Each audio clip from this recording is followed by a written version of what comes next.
I feel a little bit weird because this is Joe's series and he's ran this for the past 3 years, but today I'm going to be doing a video on songwriting.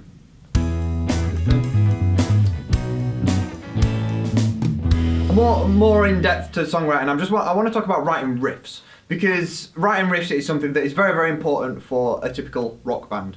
So obviously riffs is like the main melody that's not the vocal melody, and in most rock songs it's the only melody other than the vocal melody, unless you've got solos or anything. So riffs are a very, very important part of songs, and I kind of want to talk about finding a unique style in writing riffs and how to kind of get out of your comfort zone when writing riffs, because you might find that the riffs that you write are very similar to the people that you're inspired by.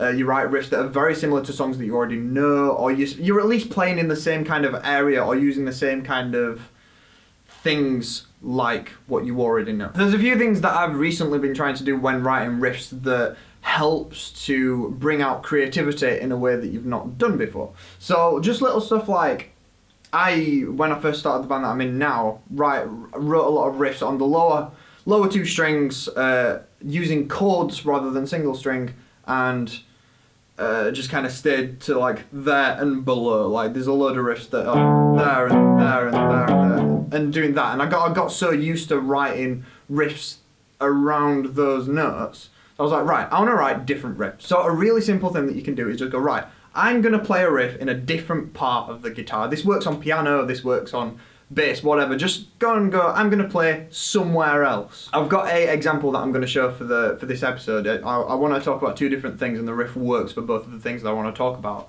So the riff itself is just 3 notes. It's D, E, and F sharp.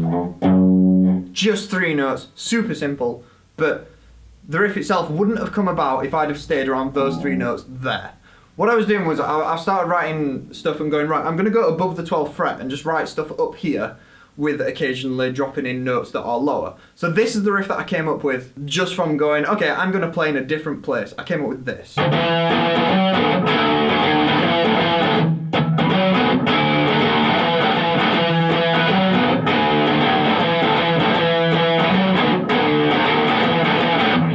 So that riff, whether you like it or not, this isn't about like a specific thing as to how to write riffs. But I would have never have written that riff if I'd have stayed down here. If I'd have played the riff as like, I don't think that sounds all that amazing. It's not the best thing in the world. I think it sounds far better up there. So if I'd have written that down there, I'd have dropped it, I'd have got rid of it. But it's just that little thing of just going like, okay, so let's do something a little bit different, and you create things that you wouldn't have normally have made. This works well for like, if you're normally just playing around like a pentatonic minor scale or whatever, or you're playing the blues scale or whatever with solos, done. Learn a new scale, learn a scale that you've never played before, play it in a key that you've never played in before, and see what comes out, because it sounds different and because it feels different. You'll not go back to instinct. You'll not do the same kind of flourishes or the same kind of rhythms that you used to doing. When you're in your comfort zone, you'll repeat doing similar things to what you've done before. If you're completely out of your comfort zone, you'll be forced to do something new and different. Something else with riffs that I want you to try in your songwriting is just having a section with a riff is great. But if that's going to happen for 3 different times in the same song, this works for choruses and verses. If you're going to have a section that is the same 3 or 4 times in the same song, maybe think about mixing it up a little bit. So let's take that riff, using just 3 notes and it's up here. In a song that I've worked that into with the band, I do it in 3 different ways. The riff happens behind the lyrics in the verses, and it's the same as I played it earlier. But then we go into a bridge and it goes to the riff, but it's a variation of the riff where I miss out some notes.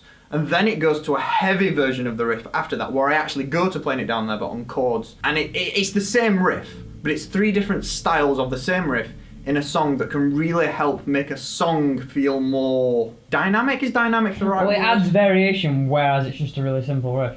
Yeah, we have this a lot at the record level. Bands will send us songs, and they're a good start, they're a good premise, but they've got 4 choruses in, and all 4 of the choruses are identical. They could have been copied and pasted. We used to do it in our old band all the time, where we could even go, oh, let's record the vocals for that, and we'll just copy and paste it for the other choruses, because it didn't matter, because they were identical.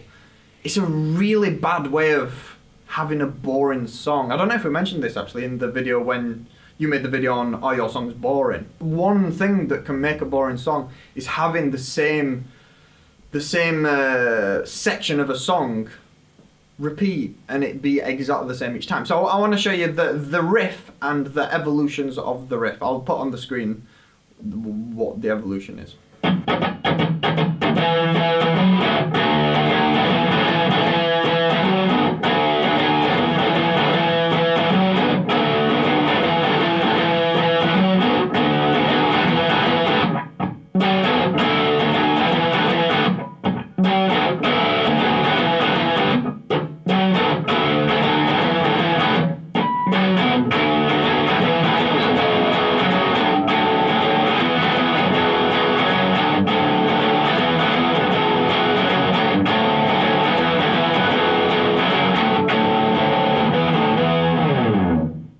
The idea of taking something that you've made that sounds good and then making it better by having it dynamically evolve within a song.